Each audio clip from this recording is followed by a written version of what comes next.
Hey guys, welcome back to another episode of the Dropping Down from the Rafters podcast here on Toned In Entertainment. I mean, I say it every time, but I'm always excited when I have not only just a guest on, but I've got a fellow content creator, a fellow podcaster on as well from the DownTime in the Ring podcast. I've got Donovan Yruegas. How you doing, Donovan? Hi. Hello, everyone. Hello. Thank you for that introduction. I loved it. You got to come with the energy. Oh, yes, man. Oh, yes. I agree 100%. Normally mine is, hi, everyone. But you know what? I loved yours a lot more. I got to say that, man. I feel that. Definitely. I feel like when you have guests on, it's like, I feel it sets the tone for the entire interview. Like, you know, everybody's busy, everybody's working, everybody's got a million things to do. You got to show people and let them know that you're excited to have them on. 100%, man. I have to agree with that because, you know, there are some days even where I'm tired, but seeing that guests, you know, be able to take time out of their day to come down and just chill out for a little bit. I just muster up all that energy because I'm like, man, they're giving me their time. I got to make it worthwhile. Absolutely. Now let's get into your content. From what I could tell, it feels like it's about 8 months old. So I feel like you're kind of new to this, at least as far as the Downtime in the Ring podcast goes. Yes. So we are almost going to hit our year at Downtime in the Ring, at least. It's going to hit their year in July 21st. I'm super excited. Or no, July 2nd is when we hit it. April 21st is when I had my first year as a interviewer in this space. Which has been a weird thing and still something that, you know, I'm getting used to. But yes, Downtime in the Ring, we are about to hit our first year here in July. And it's insane. It honestly is. It makes me happy every day. DJ Blake is in here. He says, let's go. Definitely. We're always going. Thank you, DJ Blake. And Static Rosemary says, hey, fire. We're always on fire here, especially when we have another content creator on the channel. It's a crazy thing, man. Content creation, especially in this niche. Oh my God. I you know, when this first happened, I didn't think that was I didn't think that this was going to be you know, like the initial thought that me and my girlfriend had when I first started this was that we were going to do 50 episodes only. I was going to try and find 50 wrestlers from the 50 states, and we would have a friend everywhere we've gone.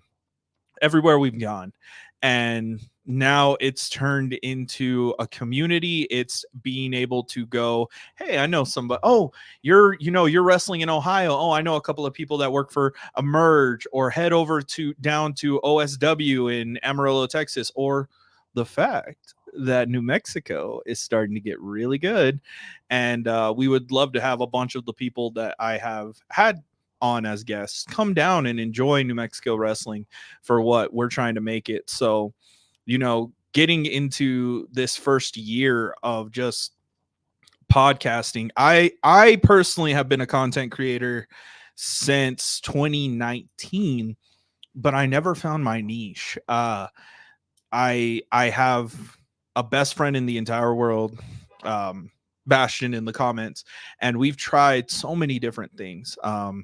You know, we have a separate channel, and I took down all the videos from there because I was like, if we're gonna ever do this again, we're gonna make it better than what it was, which is F Class Heroes. Go find that on YouTube. But this is finally something that's fun, and for him, he's barely getting back into wrestling.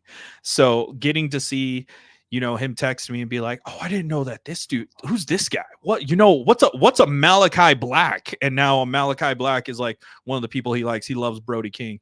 So overall, in like content creation, getting to grow with these people and go, oh, okay, we're finally here. We finally found something that, you know, I'm not scrambling and being like, dude, we got to come out with a funny video of us dying in COD, and everybody has to get like 200 views for us to, you know, even qualify as somewhat content creators. I'm like, no, you know what? We have a crew right now that we love. We all show each other love. We all have the same kind of humor. We're all different ages, so we all have those ideas through it. And overall, I can't be any more proud of what we've created in less than a year with Downtime in the Ring. I was going to say, from the looks of it, you've got some, interviews that you do solo, and you've got these, these group of guys and girls I've seen on there where you just have a lot of fun. You're doing watch alongs and you're just, doing theme type shows. Yeah. So it's kind of cool because I know as a content creator myself, like how you go through the rigmarole of like trying to find your niche in what you want to produce. And a lot of times when you first start, you're just throwing stuff out. So when did you come to the realization that maybe the professional wrestling podcast is your niche? So this is my second full wrestling podcast. I had another one called Frame Rates and Face Locks. Me and the co-host, we were Donovan always bringing age into it. Yeah. Me and my other co-host, my ex-co-host, we loved professional wrestling, but we had very similar views as content creators, not as wrestling fans, but just as content creators. And so I was like, you know what? I'm going to do this solo. And finally I brought my stepbrother in for one episode. Like I was like, hey dude, can you help me with this one interview? Cause you lived in a city that this wrestler lived in for a few years, help me out. And then from there, my girlfriend, she's always been able to help with thumbnails or creative ideas. So when it came down to wrestling, it just became part of that like love for this. Like I have loved this since I believe I was 8 years old. My grandfather first showed me this. He's been a lifelong wrestling fan, even down to the territory days. Like he instilled this into me. And then from there, I was like, you know what? There's always that fear that, that you can't ever be part of this because even though I've taken a step away from training because we're trying to move to the city where my school is at, there's always that fear in the back of my mind. Like, dude, you could be hurt. You could get hurt. You could have a career-ending injury and life could be altered. And I'm like, I don't ever want to leave this space. And being able to work backstage at shows, I know where I fit. And so I was like, you know what? Let's create this podcast. Let's create this thing. And then from there, I have a lot of influence from companies like Rooster Teeth, like The Creatures, Cow Chop, like all these other content creators that I grew up with, where essentially they had plans and formats in their videos, but they were all friends still. And I know a lot of people are like, don't make content with your friends. I think that's wrong. You need to make it because this is where you're going to be the most comfortable behind a camera. And it took a long time, even for me and Bastion, to finally get that comfortable behind a camera where we're like, okay, it's here, but it's not here. And now I'm trying every day. Like I spend so much time focusing throughout my entire day, even when I'm at work or when I'm supposed to be like not focusing on this and just relaxing. I still focus on Downtime in the Ring because I'm like, I want to build this more than just a podcast. It's a company in my eyes because each person here has a role, a goal, and they know what they want to do. And I want to get them there to it. Now, you mentioned earlier that your initial idea was to do 50 interviews, 50 states, and one person from each state. Now, I know as a podcaster, when you start reaching out to people, like there's obviously a million people you want to interview. So was that kind of like the realization that you're like, well, I interviewed, okay, for example, you interviewed Eric Academia in North Carolina. So now you can't interview nobody else in North Carolina from there. Like I felt like that puts a lot of restrictions on you as a content creator then. So in the initial wave, man, honestly, it was just trying to get people to the point where we were like, oh, we went from being like, oh yeah, he wanted to wear a mask. He wanted to have a mask at one point. So sometimes it makes you feel more comfortable, right? If you can pursue a persona, right? Luchadors, man. That's all I gotta say, luchadors. But I like with Erica, I will never, ever not thank her for what she did for me. She was actually, and I don't have it up.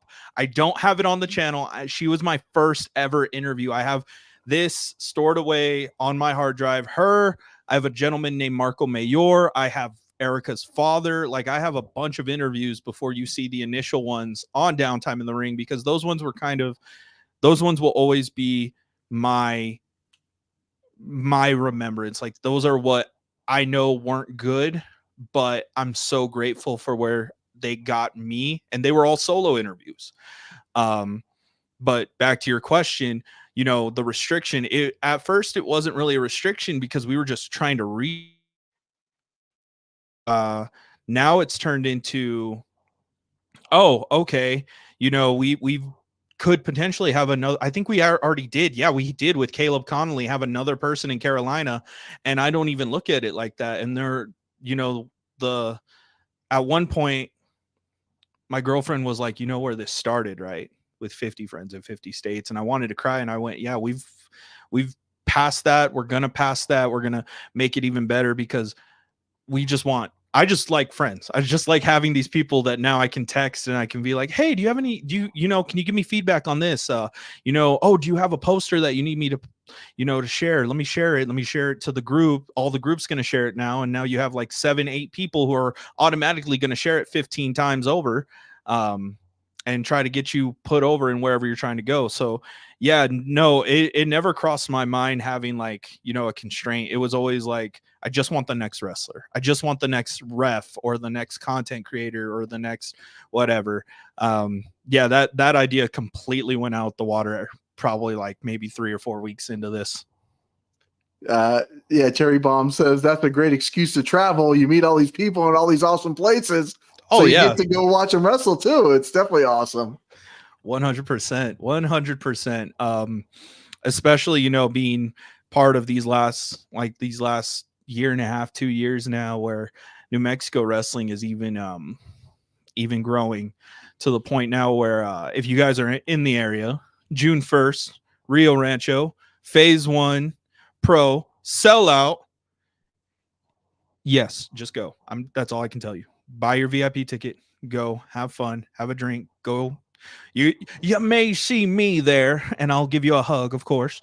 But yeah, it's something that always scared me to continue this too, because I'm like, I had this weird thought where I was like, everything could disappear tomorrow, like nobody could watch. And then I made a post with after the Caleb Connolly interview, and I was like, it was a nice heartfelt post about thanking him for being on. And I said, I don't really care if we don't have anybody, because this is life lessons for me to go into wrestling with. And this is also connections that I have. Do I like that people watch it? Oh yeah, this is awesome. And the going from, having like at most 8 people watching, and now you're getting into the 30s and into the almost into hundreds at this point. And I'm like, oh my God, this is amazing. But I did have to have that step back where I went, it ends with you. That's where all this can end, is with you. It doesn't end magically. I don't know why I had that fear. I don't know. Have you ever had that fear?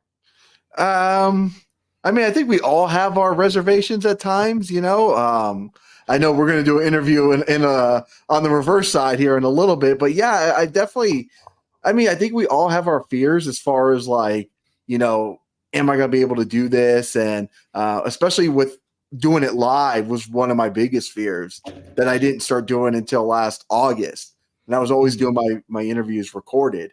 And then once I finally did a couple themed type shows, I was like, let's go ahead and try a live interview. Now I refuse to ever do I don't refuse, because if the guest obviously wants to do a recorded interview, I'll definitely do it. But I'm like, let's do it live. We got the chat interaction. We got people having fun.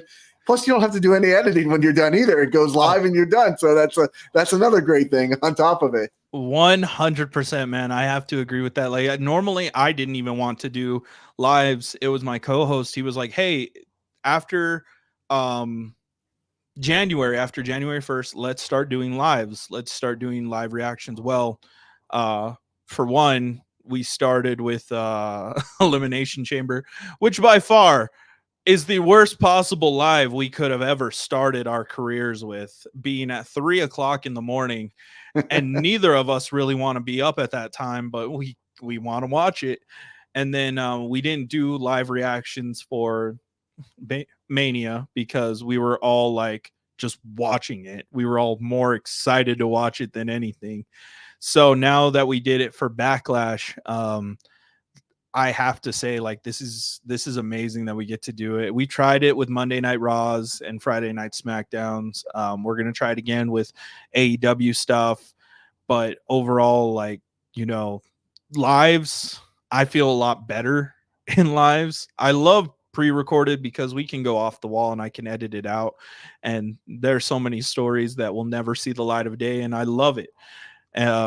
But lives, just having those people answer back or give you hot takes that you don't like, or people laughing with us as I pick on one of my co-hosts, it's something that I had to grow accustomed to. But once I did, I can't, I'm like you, I can't do it any other way. I love it. I love having lives, man.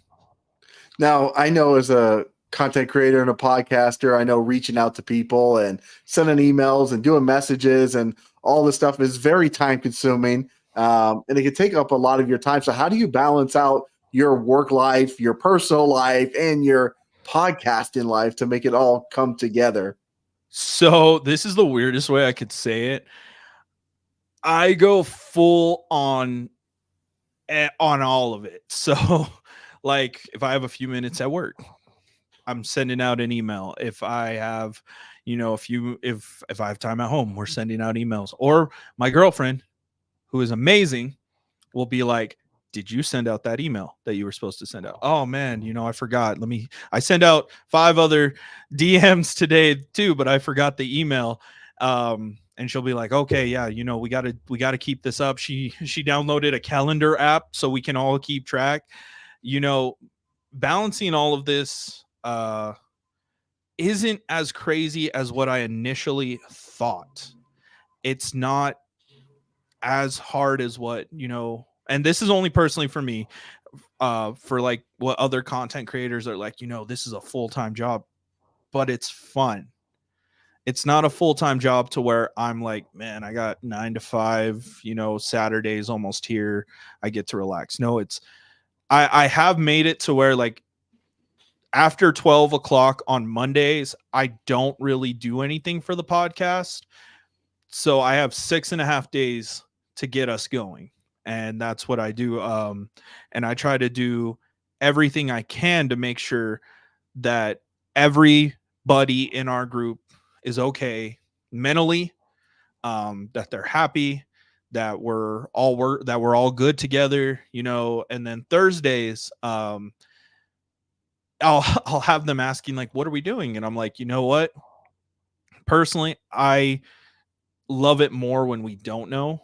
So if they have something that if they have beef over Liv Morgan, that's fine. I'm good with it. I'm gonna step back. I'm gonna let you guys have this. I'm gonna let y'all cook for a little bit. And I like it. Like DJ Blake, I been like a brother to me. So when he stopped podcasting, I was like, hey, come back. Let's get you another show. And we made ideas, and now we have Downtime in the Ring presents Running the Ropes. We have his show, which I'm super excited. I was part of the first episode. I can't wait till he keeps going. But overall, I don't ever look at like this being separate from my actual life, because this has just become my life. Even if I'm at the gym, I can send a text. I can check in on Montezi. I could text you out of the blue. I can do all that stuff because it's more of effort is what I see. And I know people in my generation are like, and I hate when they post it like, if he would, or if he could, he would, or whatever, how those girls say it. And I'm like, well, it's the same effort with everything. Like, if you want this, you're gonna put in the effort. There, the week of WrestleMania, brother, I had such a bad sleep schedule, and my girlfriend was so very annoyed with me because I would sleep for like 4 or 5 hours every night, because we were leading up to our biggest prediction show, and it was going to be our longest one. This is the first time that the whole crew's really together. I'm still trying to figure out what some friends are doing at Mania Week. I'm trying to keep everything going. And when I tell people like this, they're like, how big is your podcast? I'm like, we're not as big as how much of a job I'm making this sound like, but one day we will be. And I'll look back at this and be like, oh, that was the easy week compared to what we're going to be now. But I let this take over in a good, healthy way. I know when to step away, but I also know that where I want all of these people now that I consider my family, and where we could grow as content creators, it's an uneven balance, but it's a balance I can maintain every day. Let's bring in a few of the comments here. Static Rosemary says, yeah, lots of good ways to travel. Absolutely. I was in Philly for Mania Week to cover independent wrestling, so it's definitely an awesome reason to travel. I can concur to that. Bastion says it's a different energy, which I'm assuming going live is 1,000% for sure. Static Rosemary also says having a partner to support you is so important.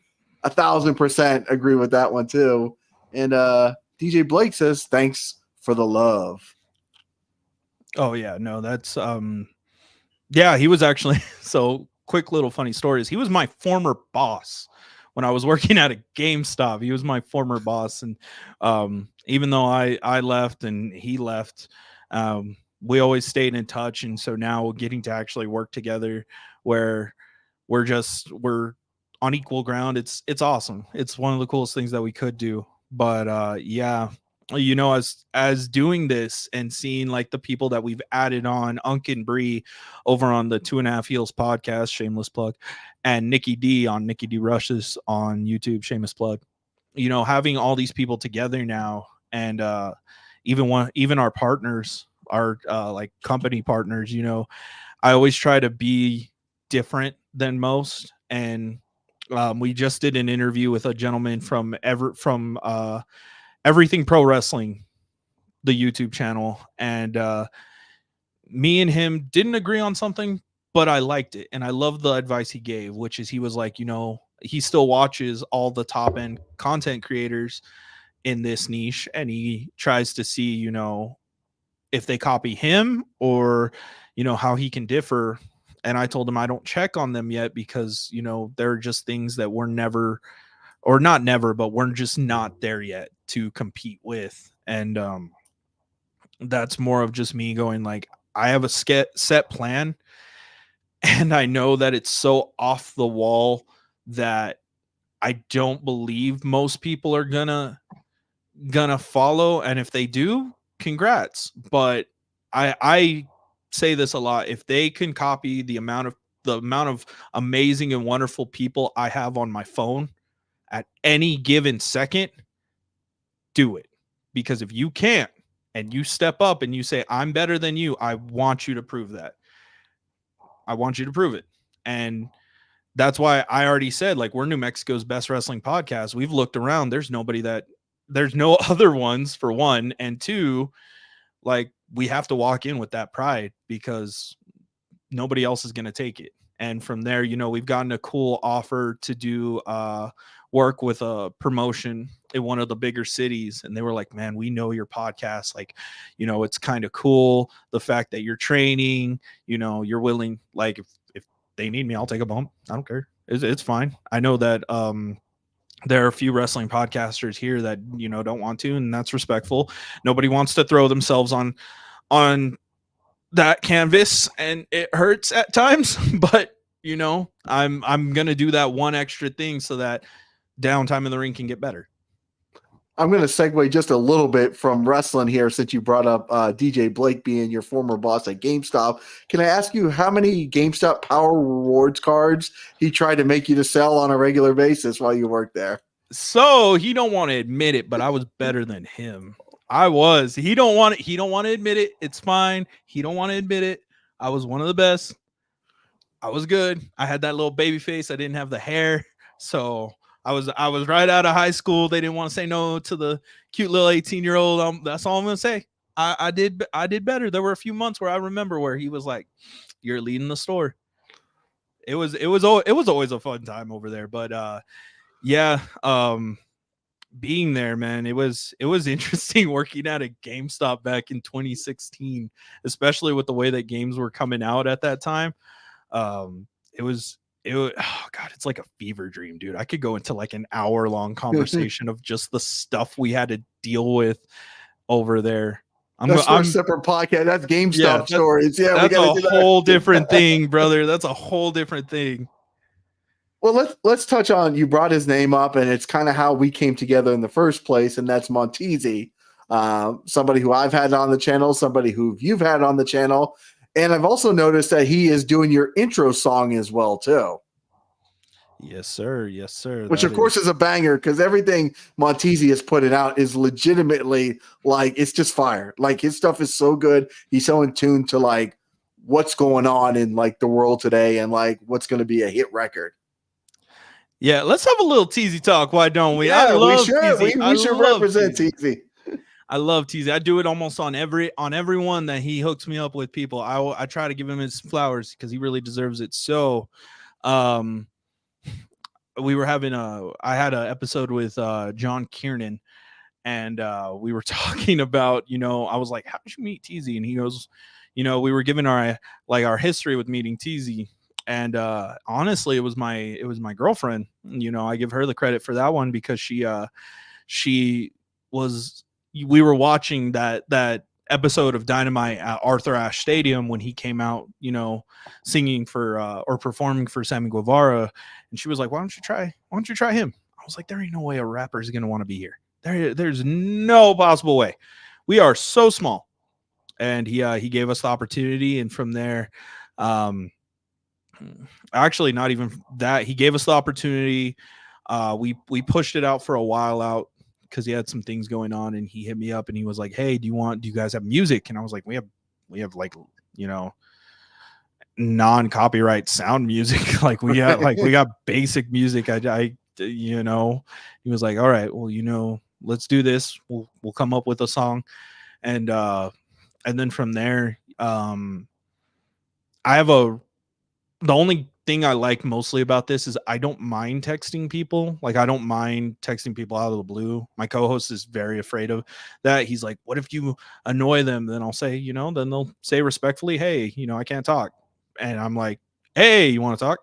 So from there, I kept talking with Teasy, and then we partnered up, Teasy's Table, Downtime in the Ring. And I call him the mentor all the time.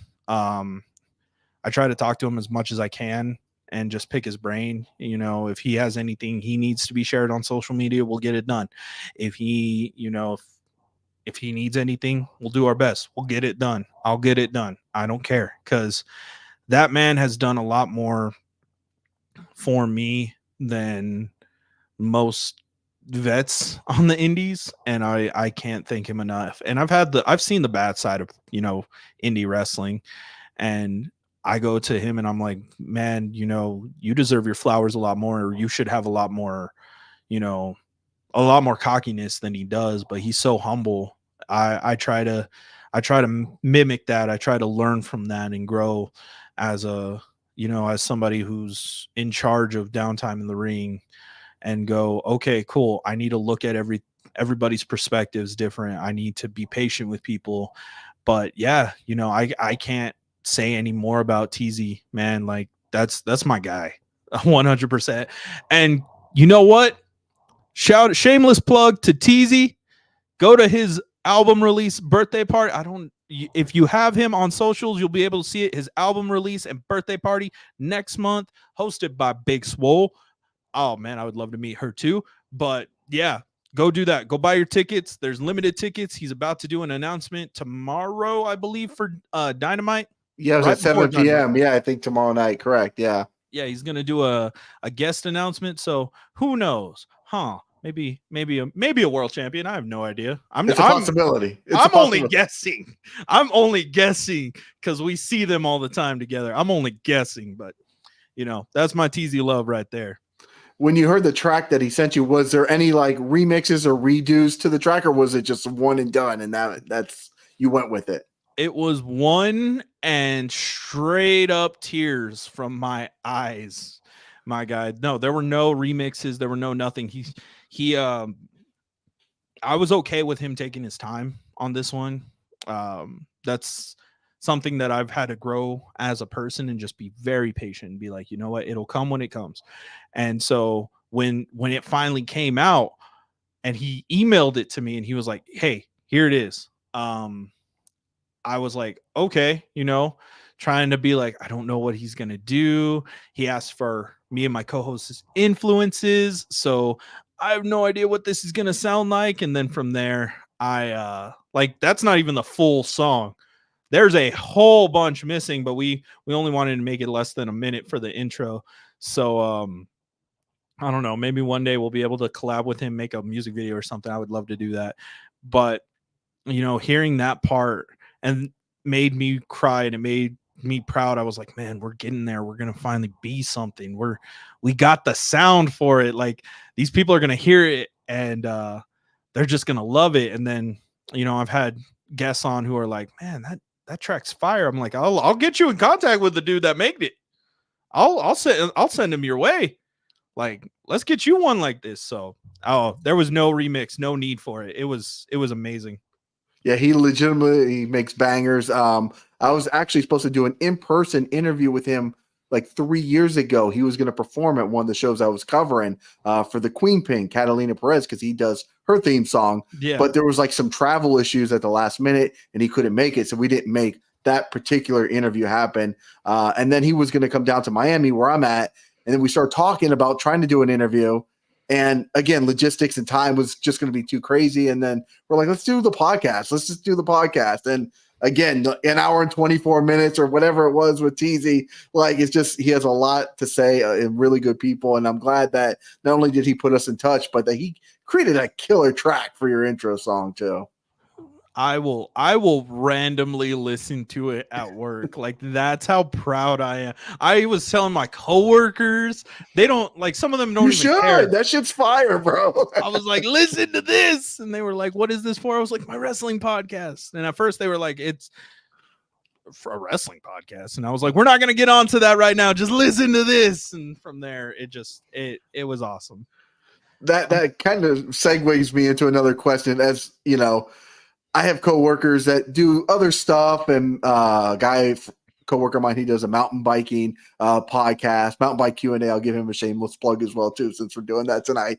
But as somebody that runs a podcast and you try to explain to people like, oh yeah, I do this wrestling podcast. Like, how do you explain it to people? How do you try to maybe, I don't know, like, I guess.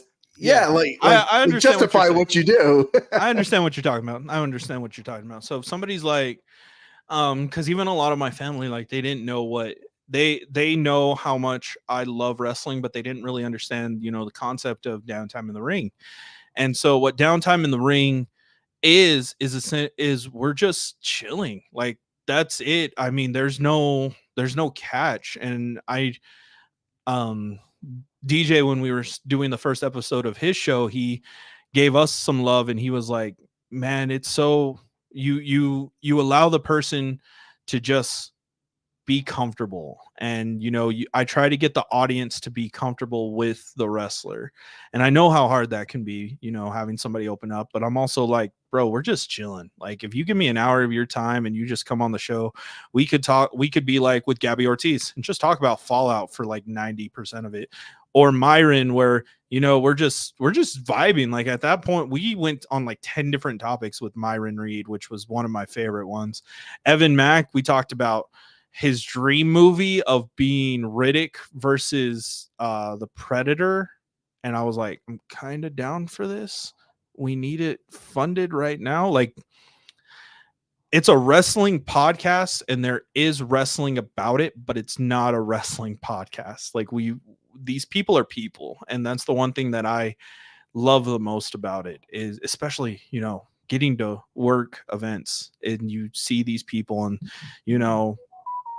when you go, there's like people assume like, oh man, it's 100% wrestling for all 8 hours of their setup. And, the other 2 hours when they're tearing down and, there's nothing else talked about. And I could honestly tell you that is farther from the truth. Like, yeah, there's a lot because it's their job, but there's also times where, you'll have these people who are just talking about football during the season. They're talking about, whatever they like. Well, I've heard Warhammer 40K stories. I've heard video games, movies, music, things that you never thought you would ever hear. And I'm like, I like it. So when I explain it to people, I'm like, Zillafat 2 is a really good one, because when people learn that I interviewed Umaga's son, they go crazy, especially the people who are, older heads, and they're like, "Oh my god, it's Umaga's kid." And I'm like, "Yeah, man, we talk about trill burgers." You talk about what? Trill burgers? Yeah, we there's something in Houston. I haven't eaten them yet.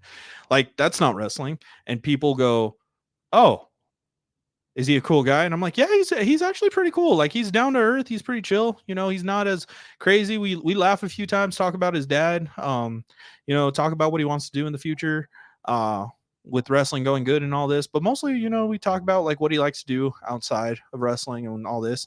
And then they go, "Oh, okay. So it's not backflips and front flips and all this." I'm like, not really. We don't try to keep it that way. It will be, I mean, obviously, but another good example is Dream Girl Ellie, who you have interviewed before. One of my first interviews before the pandemic, actually. Yes. She was one of the fun ones, because her love of Disney, Orion's love of Disney. I got to interview him too. Our shared love for Kingdom Hearts.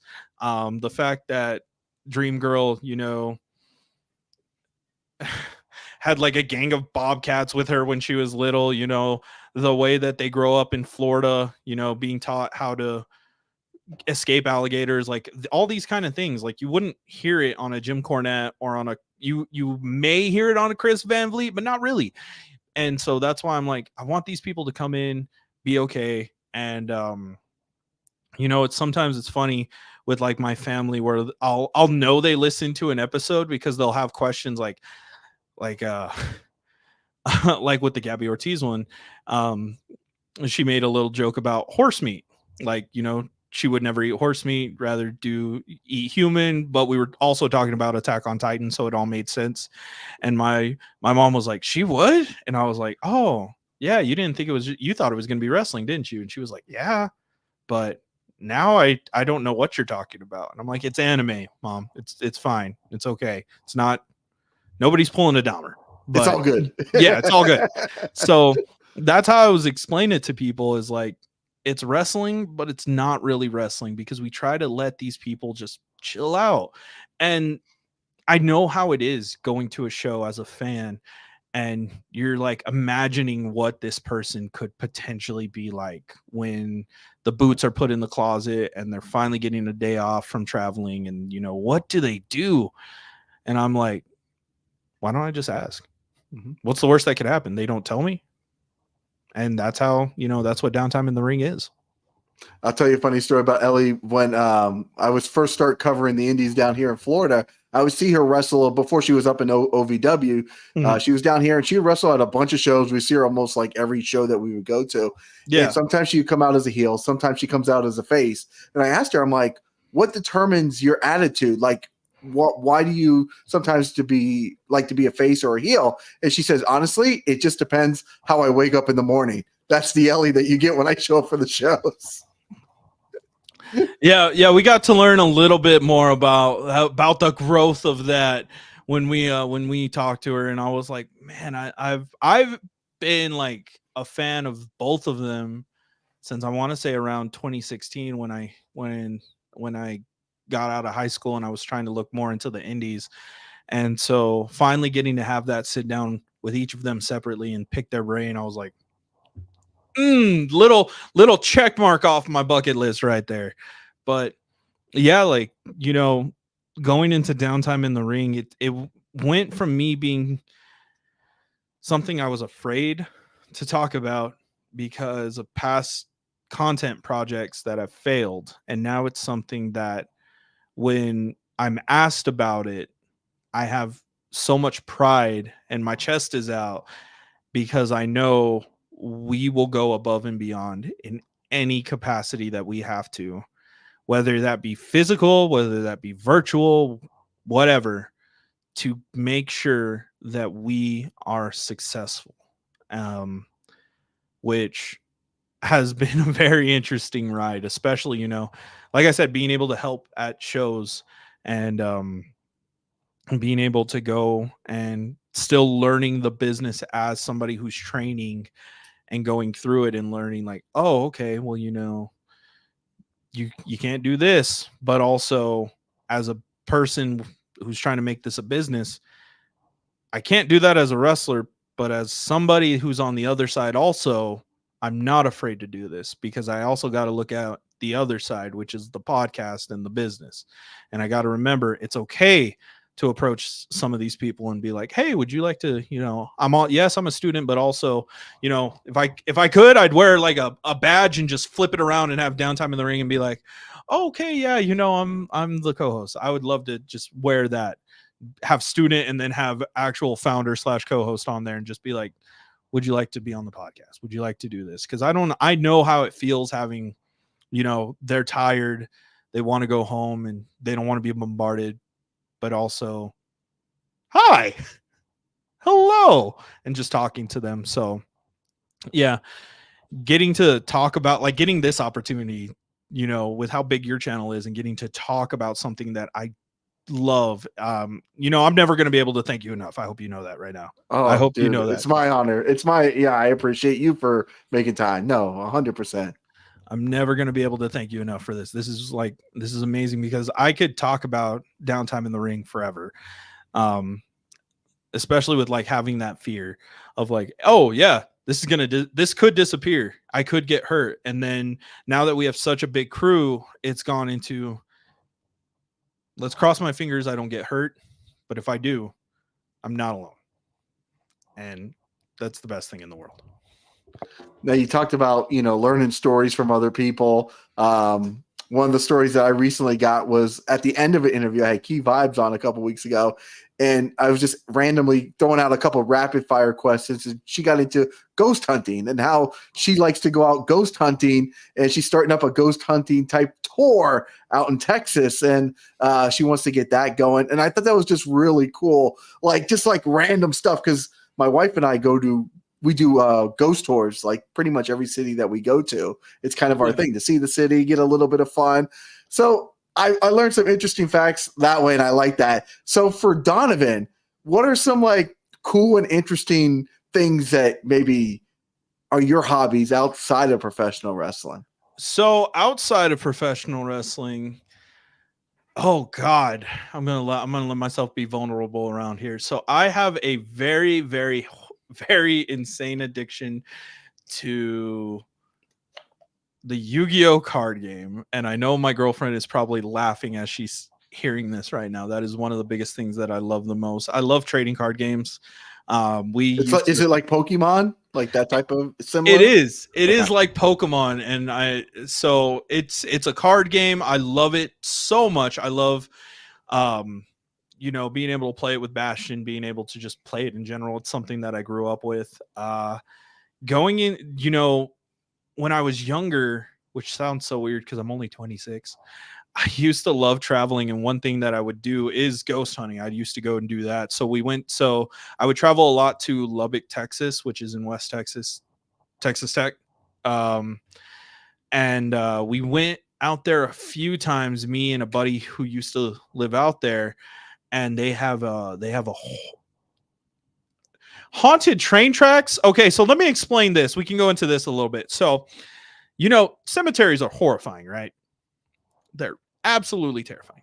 They have a road behind their cemetery that leads to haunted train tracks that used to be where when robbers would end people or delete people after robberies on trains, that's where they would throw them. So we tried to be brave one night and we tried to go out there. And that was by far the worst decision I've ever made in my entire life. We left a camcorder out there, but not on accident or not on purpose, on accident. We left a camcorder that slipped out of my hand because that's how creeped out we got. And it was on the edge of the bridge to the railroad. And so the next day, during the day, because we were all chickens. We went out there. It was me, my buddy, and his little brother. And we're walking up a hill up to the train tracks. And it's not in that spot. And so my first initial thought was like, it was supposed to rain it did rain that night. So I was like, man, it washed. It's probably down the hill. It's gone. So I was like, you know what? We'll walk on the bridge a little bit. So we get through the gate that's all cut up that you're not supposed to walk on the bridge on, and we start walking to it. And my buddy's brother just stops. He stops in the middle of the bridge. And you know how railroad ties are? Like, right, you know, okay. You don't try to get your foot caught. And he stops. And we're like, hey, what's wrong? And he's not saying a word. And he's looking down. And we're like, what's wrong? And he goes, and the camcorder was tucked away in the middle of the bridge. And so we were like it freaked us out, because in order for it to have been there, somebody would have had to walk and then tucked it away to where it didn't fall through the railroad ties, and it made sure to stay the entire night. And so we checked the footage, we tried to see, and on the footage, you can hear all three of us going, like, freaking out even more. And then you see it drop, and then it cuts off. But it had enough battery to where it shouldn't have done that. And I had a big enough SD card to where I was like, what turned it off, brother? What made this kind of more creepy? So yeah, that's something that we like to do, especially with my partner. She likes all that scary stuff even more. So whether it's us watching ghost videos on Nuke's Top 5, which is another content creator I love, or me watching, I like a lot of like gun tubers here out here, especially in my area, West Texas. I'll watch a lot of their stuff. But yeah, my biggest thing I love to do, if we're not working out, if we're not traveling, if we're not working on this, is just sit down and play Yu-Gi-Oh a little bit. And that's what I love doing. Do you do it competitively? Like, do you guys go to tournaments, or is it just friendly competition? So during the pandemic, they started doing virtual ones where you can use your webcam. So I was competing in competitive almost every week, because every week had a tournament, because a lot of people were staying home and nobody could travel. Since then, I haven't done it too much. My goal is to at least compete at Worlds at least once in my life. I've gotten close once to qualifying, and then I wasn't able to. I got eliminated from the tournament. But other than that, I'll bug Bastion all the time about it, and being able to, like, that's my goal. Is I'd love to do it one time. I mean, it's a weird nerdy thing, but I would love to have at least a plaque and be like, yeah, I did this when I was younger. It was kind of cool. It's one of my things, that and like toy collecting. I love to do toy collecting. I'm a bigger nerd than what most people would think. It's crazy, especially like when I like to work out, or the fact that, I did 3 different sports in high school. I love sports.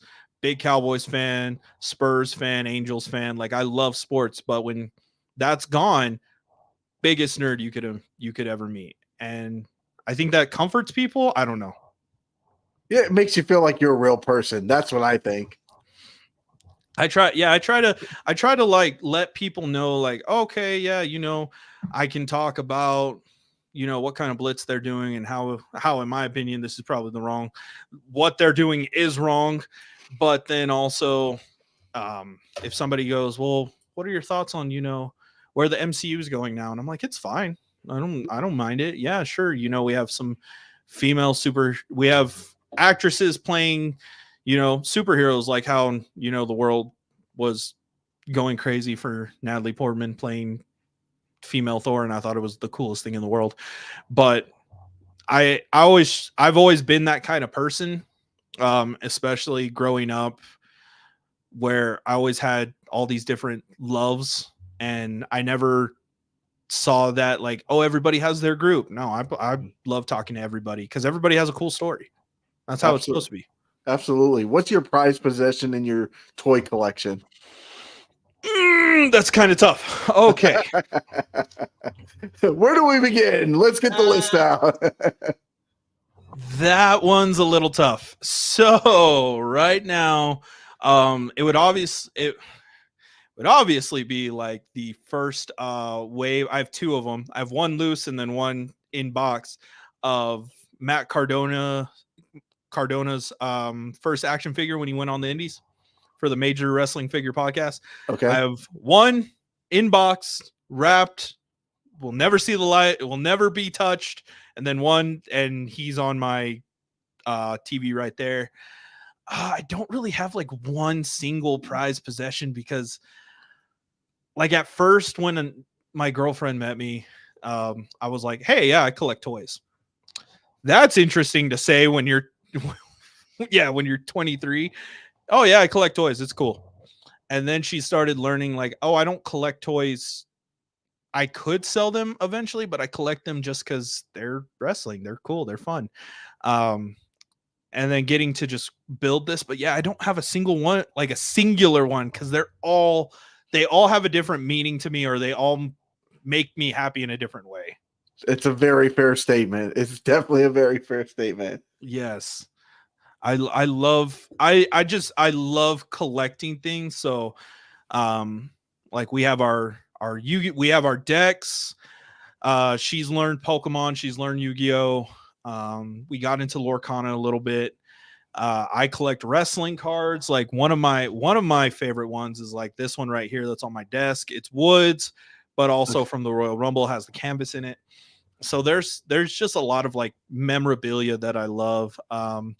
My stepbrother, when he went to the Royal Rumble in 2023, he got an extra chair from the arena. So I have that out there. I'm pointing to it like you can see it. Right. Yeah. It's instinct. Yeah, it's instinct. So like, I know people are like, yeah, this is the holy grail of my collection. I'm like, it's all the holy grail of my collection. Mm-hmm. It all makes me happy. Yeah, I actually have a Bret Hart one with the tights as one of those. Yeah, I have one of those. Yeah, which is pretty cool. Yeah, that was one of the cool ones. I got a Luchasaurus one as well too, with the tights as well. Like in one of the very first AEW Series 1 packs, they had his tights and Luchasaurus. And I think there's a Ronda Rousey with the mat or something we have from the UFC or something we still have too. So yeah, we got a couple of those cool ones. Those are always really cool when you get like a piece of history with your trading card as well. Brother, that's cool. I like that. I respect that. See, even if you don't do it a lot, like even having these little one-off things are some of the coolest things that you can keep, because oh man, yeah, that is a piece of the canvas that was used at Royal Rumble. So it means something. It may not mean something in monetary value later on, but it'll mean something to me, especially if I ever get to meet Woods. Right. Oh, that's the dream, my guy. That's the goal. There's like 4 dream interviews right there that I would love to have, and he's on one of them. So yeah. It's cool. Well, you'll keep working your way there. I know getting those big guys, it is not easy. That I can tell you. But you're starting somewhere, and the key thing is you started, right? Like that's the hardest thing, is to start day one and keep building and not give up. And I feel like you're definitely on the right path.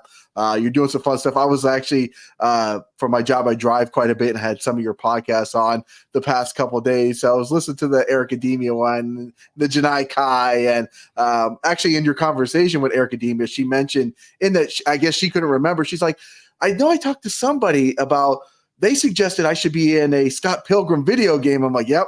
That was here on Toned In Entertainment. But she's done so many, she can't remember everything that she's talked to. And I'm like, yep, we talked about that.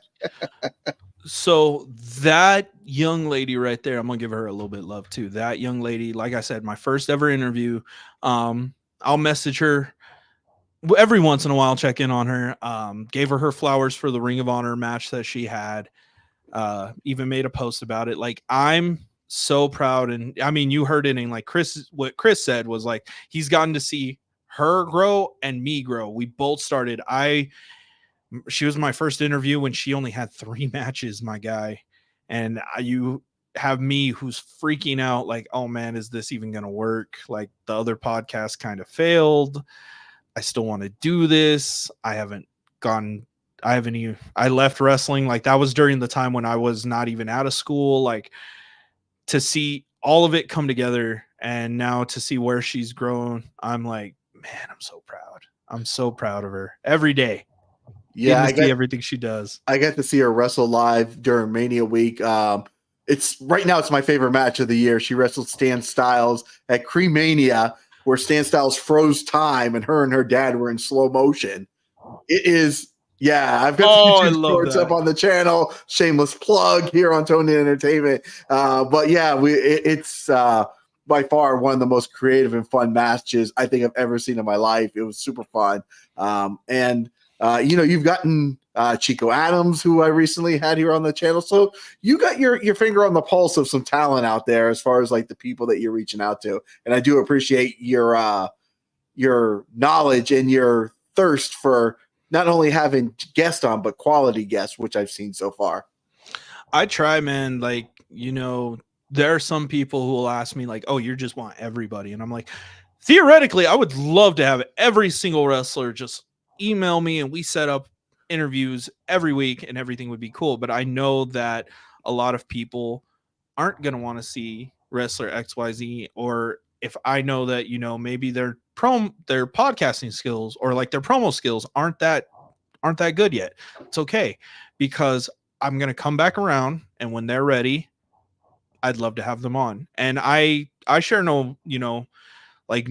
harbor no bad feelings is what I'm trying to say with people who have in the past been like, you know what, I'm good. Your show's not big. I'm good. And I'm like, you know what, that's cool. Would still love to work with you later. Right. And that would be awesome. And then we've had that where, we've been able to do that and have guests on later. And I'm like, you had fun, didn't you? Like, that's the whole point. I don't want to know any dirt. Right.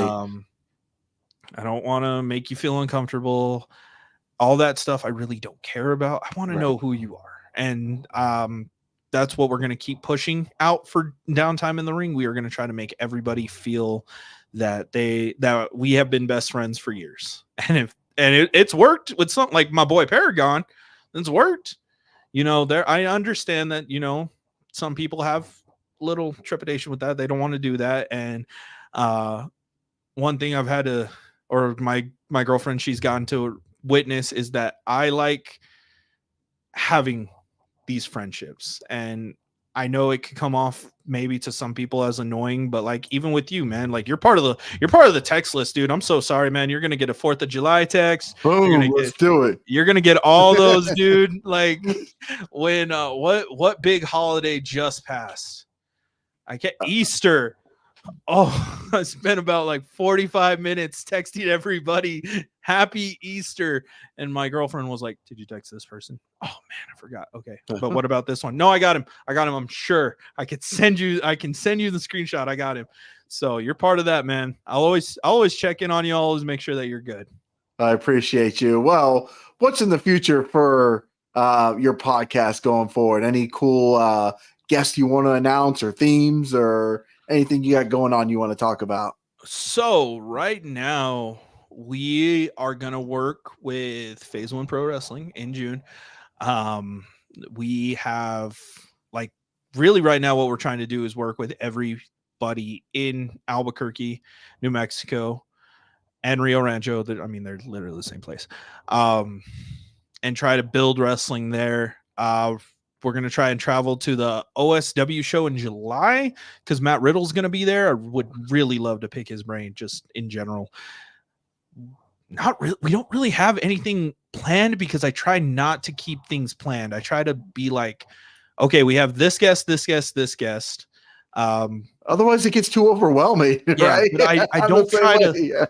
I don't try to have like I keep my guest lists out on a calendar so we know, but like random plans I never try to, because I'm always afraid that if it falls through it looks bad on us. But if it doesn't, and we actually do good and we go help these promotions or we go help these people, which if any of you guys any of the promotions near any of you guys want to try out two commentary guys, two commentary goobers. I'm pretty sure we would love to try that too. There's no dream of us working commentary. I'm going to tell you that right now, but just check out our prediction episodes. We have a lot of fun there. But yeah, like with God, Memorial Day weekend is going to suck for us. We have 2 different pay-per-views to do a prediction show on. And if you want to join, you are more than welcome to. I have no problem with that either. If you ever want to join a prediction show. Awesome. Well, I do appreciate you. Memorial Day. Yeah, I'm actually going to be traveling for shows that weekend in Orlando. So I am going to be out of town. But yeah, definitely hit me up and let me know. And predictions are always fun because I'm usually always wrong. So that's what makes it fun. We have a dude who's always right, which is scary. We always make fun of that. He works in Gorilla. Like there's no possible way. We used to be like, oh yeah, he doesn't, he's being too much of a mark. And then some things happened in Australia and we all were like, where do you work again? Because there's no way he could have called that the Iconics were going to be able to take a picture in the stadium, which I didn't think was, I thought they were all stateside. And he was like, oh yeah, no, they're going to take a picture and be able to be part of the event. And they were, and that kind of made me a little scared. I was like, that's a little weird. But yeah, no, I don't really have any plans to announce right now because every week is always something new and exciting and wonderful. And you got to, just like wrestling, you got to stay tuned. Absolutely.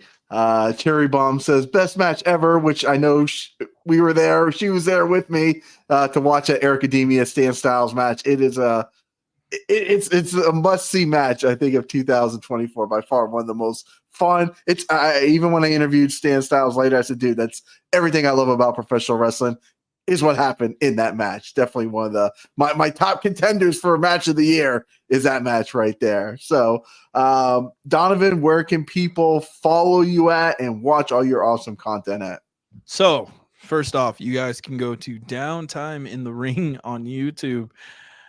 I love that place. Just go there. You guys can also follow us on Instagram at DownTime in the Ring. You can follow me on Twitter at oneof1fch and also on Instagram at Swoltaku, SWOLTAKKU. Or you can follow us on Facebook also at DownTime in the Ring. And if you guys ever have any questions, want any recommendations, or maybe you're just a fan and you need a vent for a week, friend me at Donovan Yruegas, the same as here on Facebook.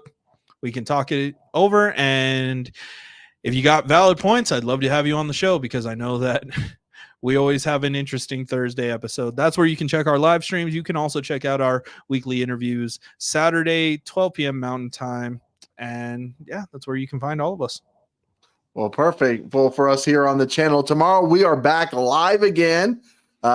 We've got the owner of Atlantic All-Star Wrestling, Dino Biello, who we were up in Philadelphia, New Jersey area covering his show during Mania weekend. We did 9 interviews at his show. He was awesome to us, so we're going to spread the love. He's got a show going on this weekend again in New Jersey, so we're going to be talking about that and all the history of Atlantic All-Star Wrestling. And next week here on the channel, Julie Culler is back with me as my co-host, and we have the closer, Jared Diaz, coming on to Toned In Entertainment. We also talked to him in New Jersey, but there's a lot to talk to with Jared Diaz, making his 4th appearance here on Toned In Entertainment. We got the closer, Jared Diaz, joining us next week here on the podcast. After that, I have no idea what's going on, but we'll figure it out from there. Oh, I know how that feels, brother. I know how that feels. 100%. But it's all good. It all comes together just like it did this interview here. Everything comes together. Oh, Mosh Pit Messiah, welcome, brother. Right on Cuban time as always at the end of the show. Thank you, Mosh Pit, for jumping in and saying hello. Well, Donovan, best of luck on your show. I'm excited. Can we say that? What's going on with me and you next? Should we announce that? So you're gonna be a guest on my podcast, and that'll come out this Saturday at 12 p.m. Mountain Time. But you're in my ring this time. You're on my turf, and I got a co-host. It's gonna be 2-on-1. I'm excited. handicap match. I wouldn't have mosh pit. If you're with me, brother, I need your help right now. Well, that's going to be fun. We're going to talk right after this. So we're going to get going. Well, Donovan, thank you so much for making some time here on Toned In Entertainment tonight. Thank you for having me. Absolutely. It's been a pleasure, and best of luck on all your future endeavors. Thank you. All right, guys, if you like interviews like this with Donovan Yruegas here on the Dropping Down from the Rafters podcast on Toned In Entertainment, guys, make sure you hit that red subscribe button so you can stay tuned in here to Toned In Entertainment for future videos. Subscribe to the channel. Do it. Go now. Do it now.